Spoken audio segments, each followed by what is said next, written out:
Episode 6 Janusian Faithful. We're following the trail of the assassin as we enter the banquet.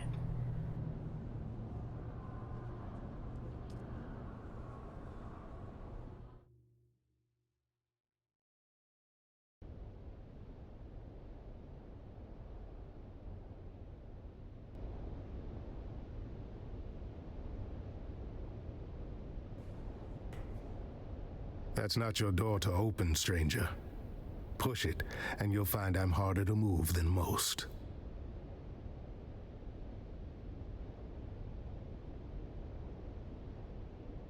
And by order of the Emperor, I'm telling you to slow your gallop. There's nothing for you inside.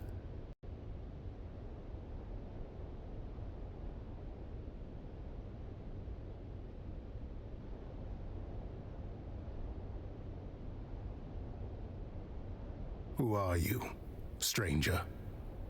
By the order of the Emperor is usually enough to run most folks off. But look at you. You got the gait of someone walking on borrowed authority.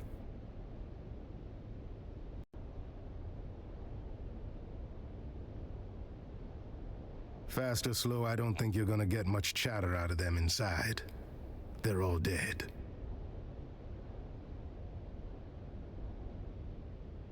We've got one survivor, technically. Old bird's flapping her wings on the way down. But she'll land soon enough. Tours at a party. Well, there goes the mood.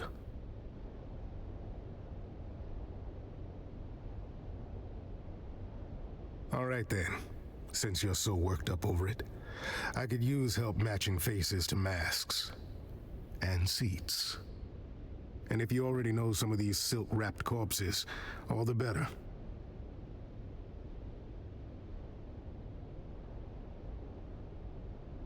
Good. That saves us a few hours of corpse roulette. A few of these poor fools I already recognize by build or reputation. The rest you and your list can help with. It's my job to know who's whispering in the shadows. This crew kept to themselves. Rich, quiet, and just strange enough to raise my interest. I've had files on half of them since they landed.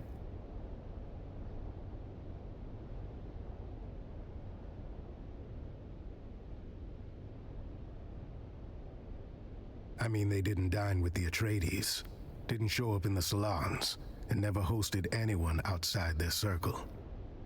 Came down on private carriers, quiet ones. No welcome party, no flag waving. When nobles start behaving like spies, I start watching like one. These little gatherings weren't new.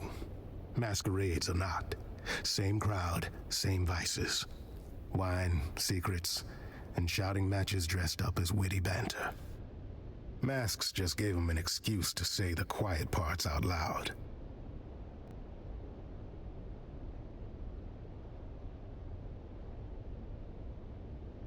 If by regular you mean secretive, paranoid, and always 3 drinks deep in betrayal, then yes, absolutely.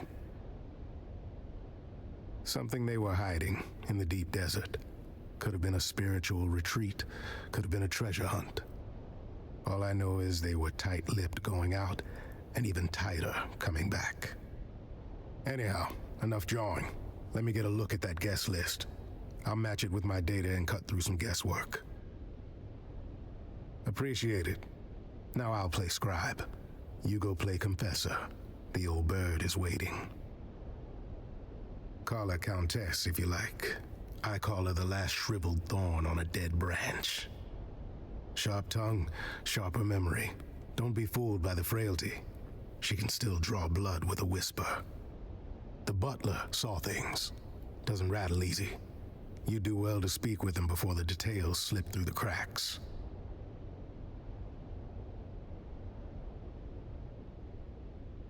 See what the butler and the old hawk have to say. After that, come find me. I'll be the one holding this city together.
Do forgive the mess. They died as they lived, loudly and with abysmal table manners.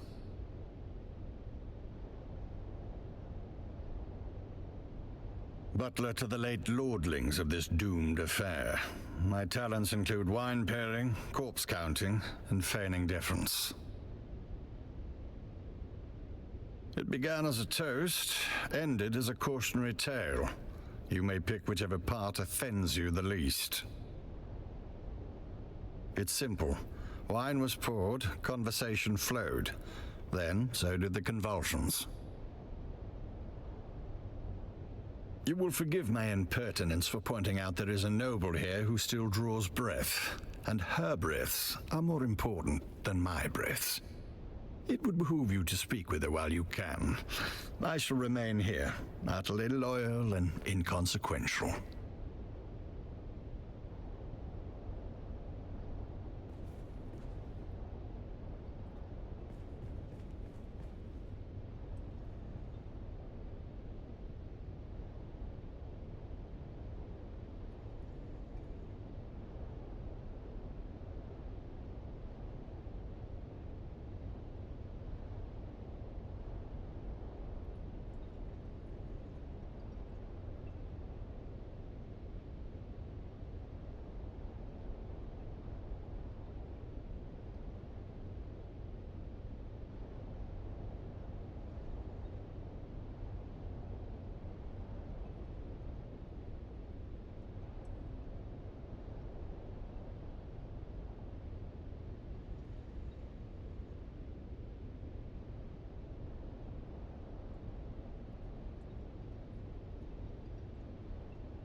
Oh, splendid. An audience. I was beginning to worry I'd die without one. Countess? Did you just address me as Countess?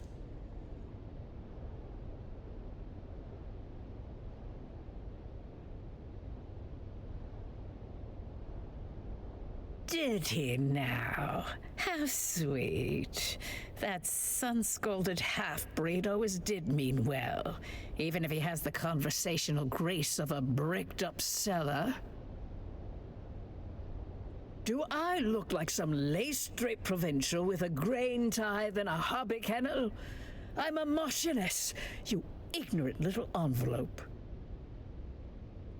Alert the criers. We have discovered a pleb who can take instruction. I was Eulalia Hawthorne, Marchioness, Patroness, and now I'm just the ghost of better parties and worse decisions.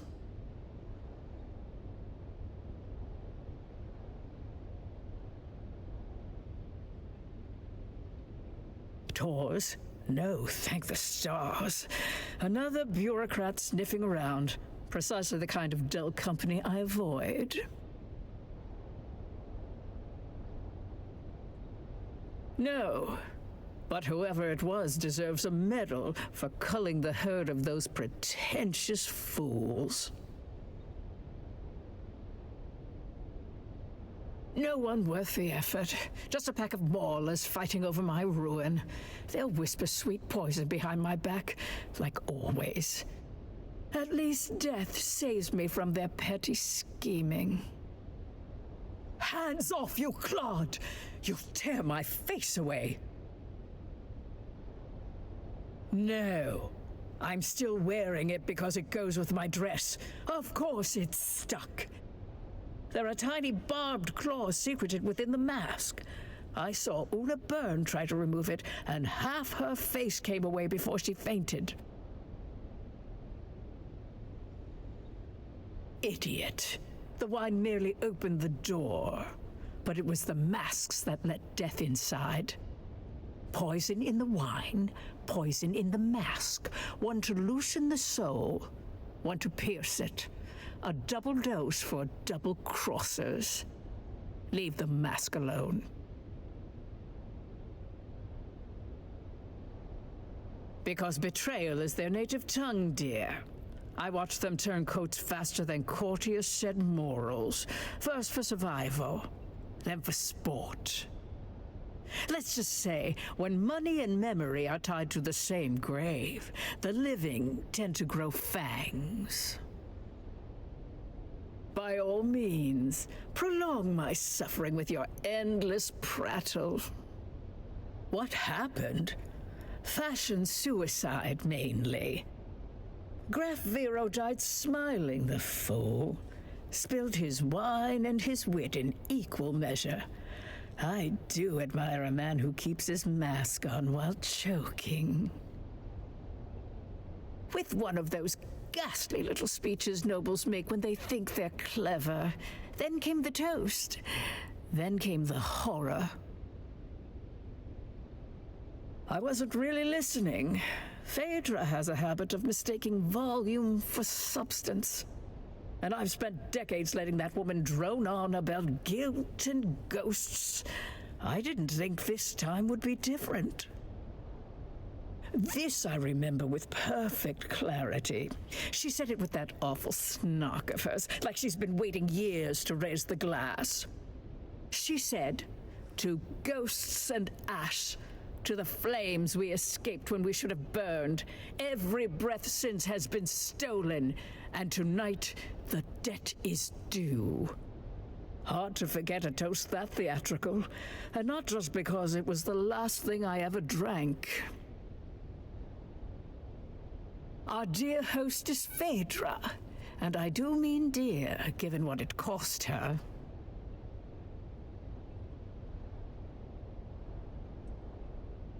Dead, did you say? But the Toastmaster strutted around with her voice and mask like she owned the place. Typical Phaedra. Can't even die without making herself the center of attention. Bitch. Graf Ansel Vero. A bloated tick in a borrowed title. He died as he lived, loud, ridiculous, and surrounded by people pretending to like him. Blue, a coward's color. Fitting, really. He always did flee when anything required a spine, or pants.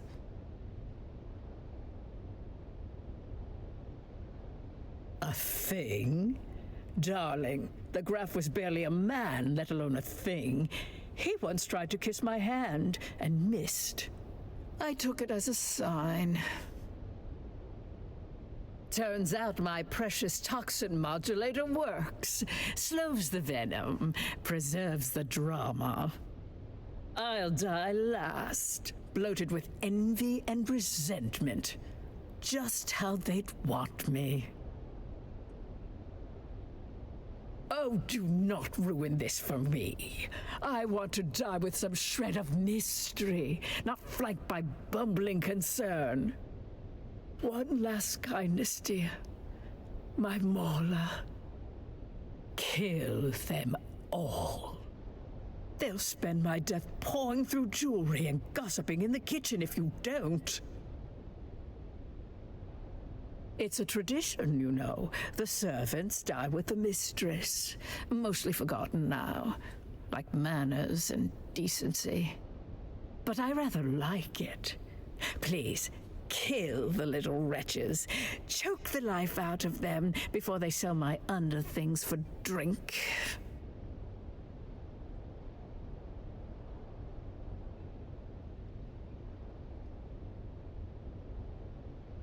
Yes, cite your edicts while they rob me blind.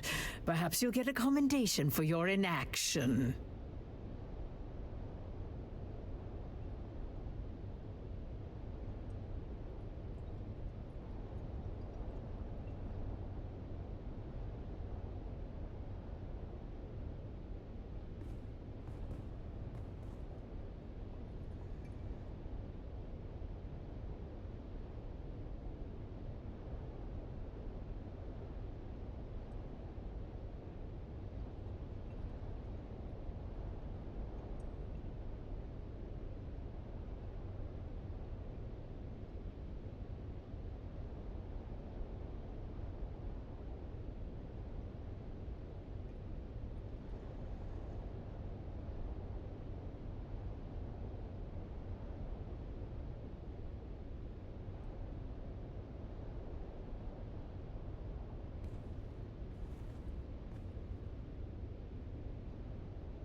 Oh joy, you've returned.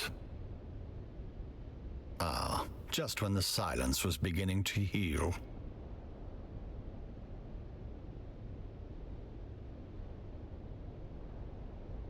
While I don't know the specific name attached to that handkerchief, I do recall there was more than one name fitting those initials on the guest list. In any case, someone waved the handkerchief in question dramatically about while arguing over whose knowledge of wine vintages was supreme. Nothing else comes to mind, save that the handkerchief in question carried a distinct perfume, sweet if cloying. Nothing in this vast universe would please me more than to answer your questions.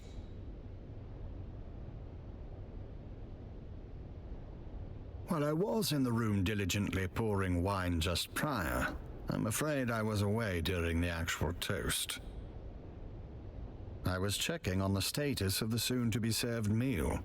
You do understand my station, don't you? I was present for work, not leisure. Nothing in this vast universe would please me more than to answer your questions. Pains me to point out the obvious to one of such cunning, but I was too busy performing my duties to note the ingress and egress of each guest. I was instructed to set the table and pour the wine for that amount of guests, and I did so. I did not, however, perform any sort of head count. Nothing in this vast universe would please me more than to answer your questions. I'm afraid I do not know of whom you speak. I certainly was not instructed to care about whom that name belongs to.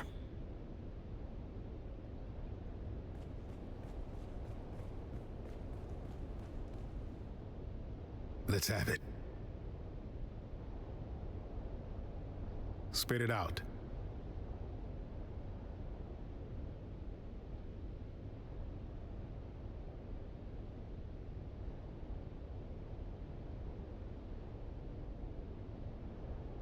Only by reputation, which is to say, scandal, disgrace, and the talent for ruining dinner parties from halfway across the galaxy. Heard she once tried to sue an entire planet for being vulgar. That about paints the picture. Spit it out. Know him? Sure. Drunk with a martyr complex, and a reading list that screams, arrest me. He's mostly harmless. I dragged him out of gutters more times than I care to count, and left him there once or twice too. Spit it out. It's more his beef with me, or my kind more specifically. Tours his old blood, thinks blue veins and powdered wigs entitle him to obedience. I'm town Fremen, born and scarred. He sees that as an affront, calls me that Fremen thug. I call him what he is, a dried-out bigot in brocade. We make it work. Spit it out. I make it my business to know which flavor of aristocrat is stinking up my city. Most of them never set foot outside their compounds, but I keep a ledger. Names, habits, whispered threats. Helps to know who drinks what when they start dropping dead. No blood or teeth marks. Good. Consider yourself formally initiated into the losing end of noble etiquette.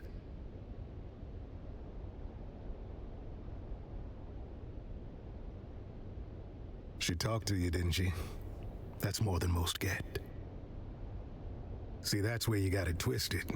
That woman's got venom for blood and a title where her heart should be. She talked because you annoyed her. Snapped her right out of that death spiral by reminding her just how much she hates lizard-browed provincials like us. Call it a success. You woke up the part of her brain still capable of sneering. The question is, did you learn anything?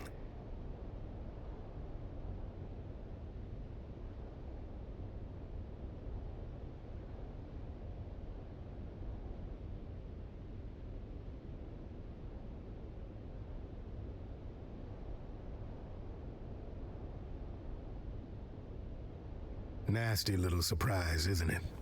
Thought I'd let you have the pleasure of that discovery on your own. What else?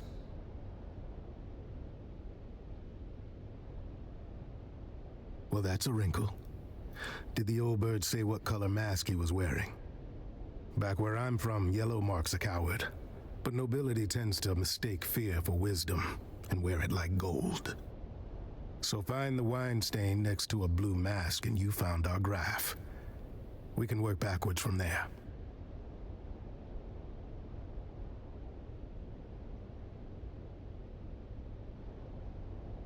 Of course he did. Might want to run that scanner of yours. Find out where the wine hit the floor. Then we'll have our starting point. Bold choice bringing a discount snooper to a high-born massacre. Still, pointed at the mess. Might surprise us both. Sort out where the graph ended up. Then we'll talk.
Let's have it.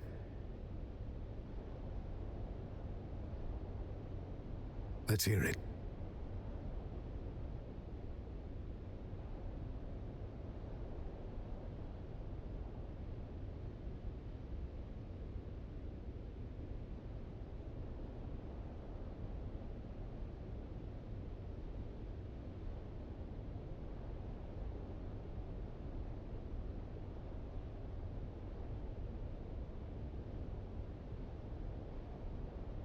First prize to the junior investigator.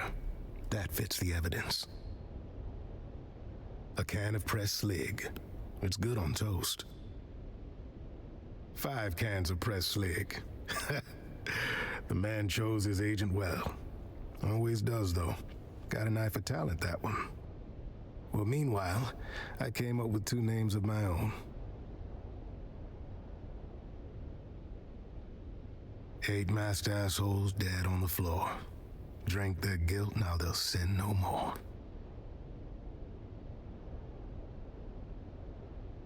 Haven't had the pleasure yet today. Speak to Theophilus about Agade Yamari. That's what the note says. I suggest you find out what our buttoned-up friend knows before he forgets. Our resident astronomia-trained butler, Theophilus. You know, I heard a funny story about that school. Makes the best of the best servants, they say. But I heard in their final year, the students are paired off in 2s and taught to observe each other obsessively. One of them graduates, the other disappears. It's never explained which is which.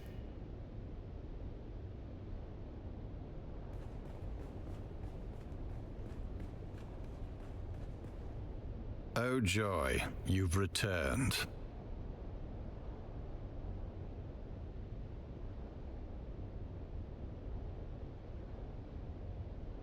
She was prone to a serious allergic reaction to a species of plant in our flower arrangement. She wished to sit as far away from it as possible. A common reaction to that particular flower. The wealthy chose aesthetic over practicality or safety. It's a wonder we can keep any of them alive. Alas, nothing pains me more than being unable to do your job for you. But I do not recall. I merely changed her seating arrangement prior to the gathering. I regret to say that the seating arrangement was the casualty of a wine-spilling incident by someone already deep in their cups.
Let's have it.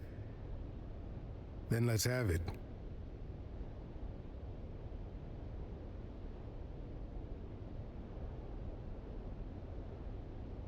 I'd say it's more of a Zaffrey violet, but that seems to align with my conclusions. Good work. I figured out one more. That snooper thing of yours chirped like it knows something? Well done, friend. While you were nosing around, I confirmed that the caskets themselves were not poisoned, meaning...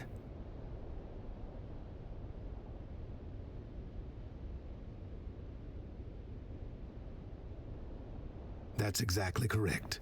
Someone doctored the vino after it was delivered. Always nice when the killer's polite enough to attend their own massacre. Turns out the wine was arranged by a man named Ambrose Lucifera. Fancy name for a glorified errand boy. I had him dragged in. Now's the time to go poke holes in his story.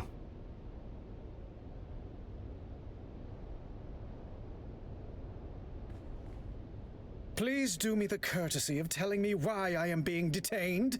What's the charge? Supplying wine to a banquet? A decadent Arakeen banquet? Oh, Balderdash, this is becoming intolerable. You've turned a juicy murder plot into something tedious. How could I possibly be involved with... Whom did you say was murdered?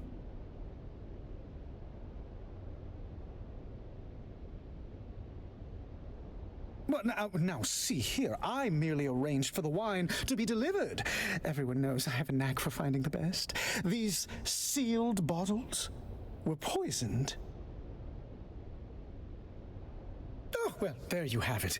I took no involvement in their glassware, merely in arranging for the reception of a very fine vintage. I trust this absolves me. A rare vintage from the planet of Grenbel, home of the exquisite Maros deer. A libation so fine, even the most domineering Chussock snob would weep.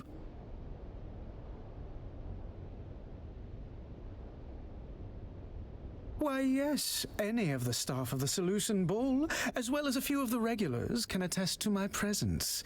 My debauching is quite conspicuous.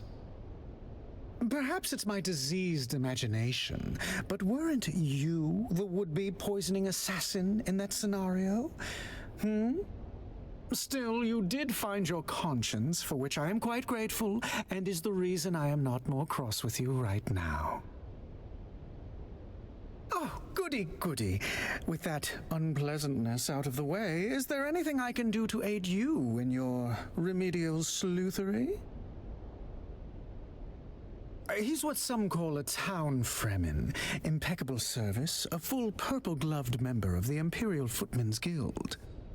Still, he harbors a certain intensity behind his eyes when watching the nobles. Those of my status often ignore the help in their complexities.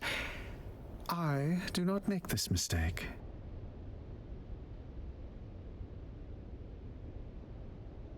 Well, I'm afraid I missed that slice of gossip, though it sounds delicious. Knowing nothing else, it leads me to one conclusion. If such a hoard exists, someone in old Carthag had prior warning to give them the time to gather such treasures and safely evacuate them. An intriguing notion. And now we are back to a morbidly fun game. Proceed.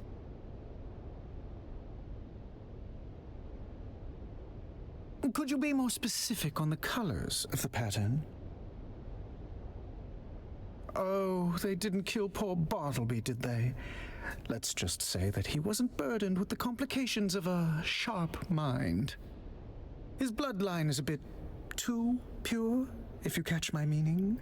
Demeanor of a slack-jawed groundling, but a sweet man.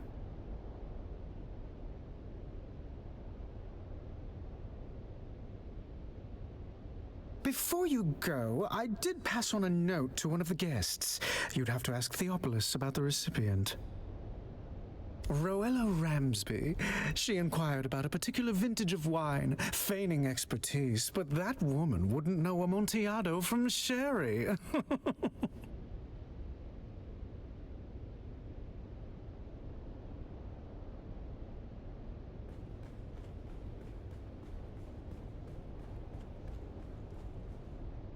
Oh joy, you've returned. That name does not mean anything to me, but I will endeavor to answer as best I can. On behalf of whom?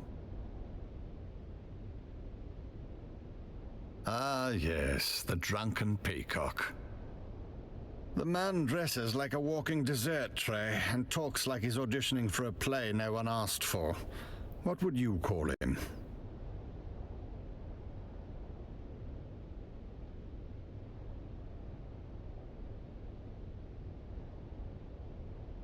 Now that you mention it, I did. The recipient was a woman wearing a terracotta-colored mask.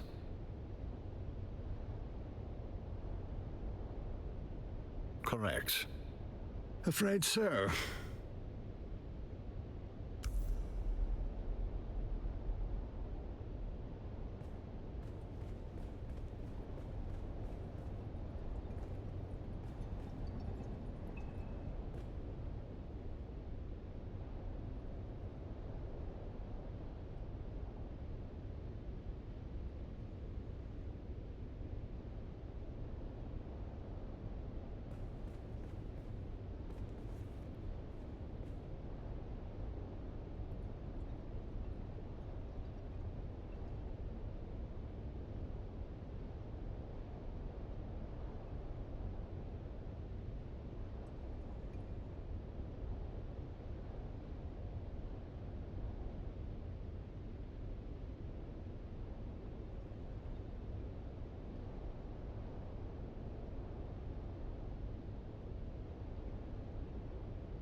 Let's have it. All right, let's hear what you've turned up. Yes, that fits. Another off the list. Let's see here. If Rowella Ramsby was there, that means the other terracotta has to be two masked assholes dead on the floor. Guess the toast hit harder than they bargained for.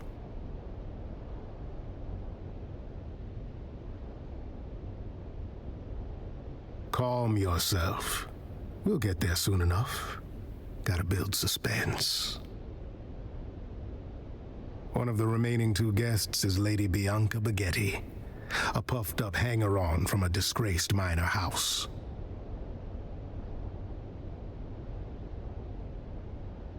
That means the last dead asshole is Sub-Prefect Tors. No, I mean Tors is here. Good afternoon, Sub-Prefect.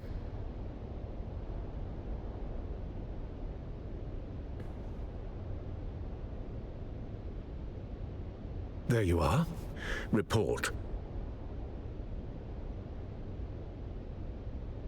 Don't look so slack-jawed.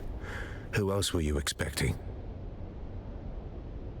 I was delayed. A pity. Perhaps I might have averted this unpleasantness. A grisly thought. One I've already entertained.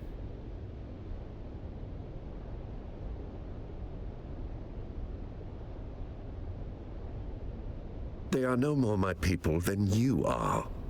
I watch them as Fenring commands, though their antics hardly inspire admiration. What manifest?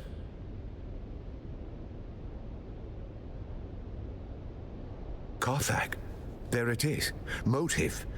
The killer is eliminating the survivors of old Carthag one by one.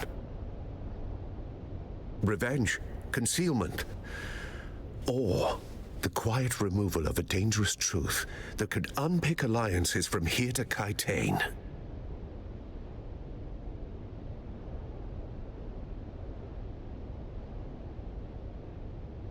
Indeed. And if you've a name for the hand that signed that order, now would be the time to share it. There it is. Motive, opportunity, and means. Our assassin isn't merely killing, they're closing the book on Carthag. Yes. And how do you suggest I handle this? What have you learned of their methods?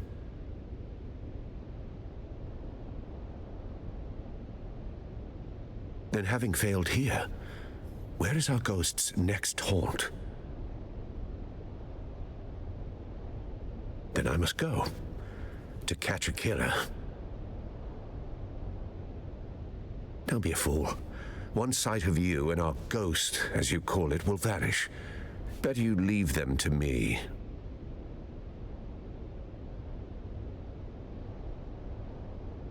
Yes, well, I never much cared for Cheops.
There's nothing here.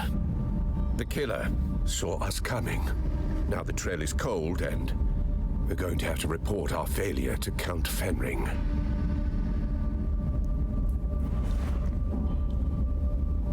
You've been an adequate assistant. I'll put it all in my report. You can leave now and report back to whoever it is you report to.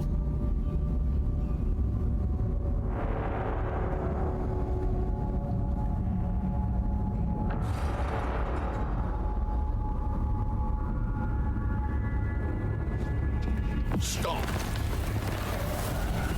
In spite of everything, the Master still wants you alive.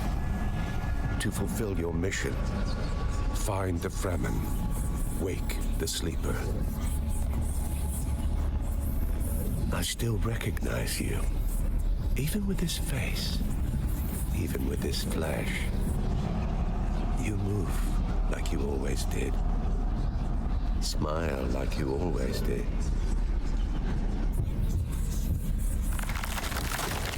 Don't follow me. I have a mission of my own. And if you get in my way, I'll put you down. We can always grow you again, after all.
Oh, look, the kitten is back. Do we have business?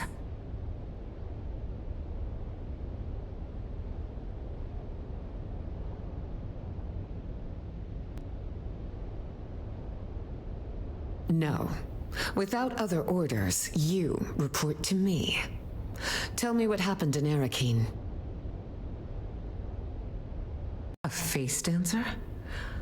I've heard of them, kitten, but never expected to have to deal with one. What did it want?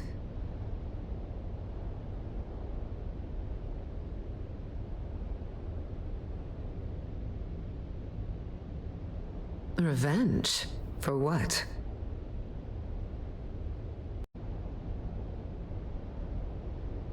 Perhaps, kitten. The destruction of old Carthag was a catalyst for many changes on Arrakis. Who knows what sparked it? But come now. I've heard nothing of a captured face dancer in Arakeen, so I assume the creature is dead.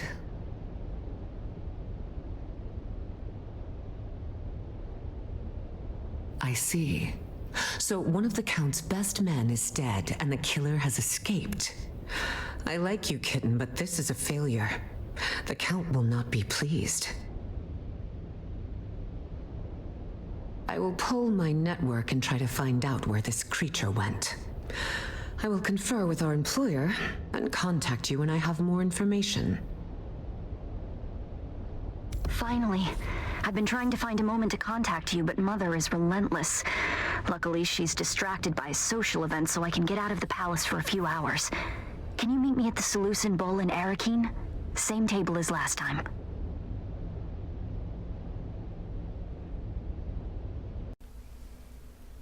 Thanks for watching.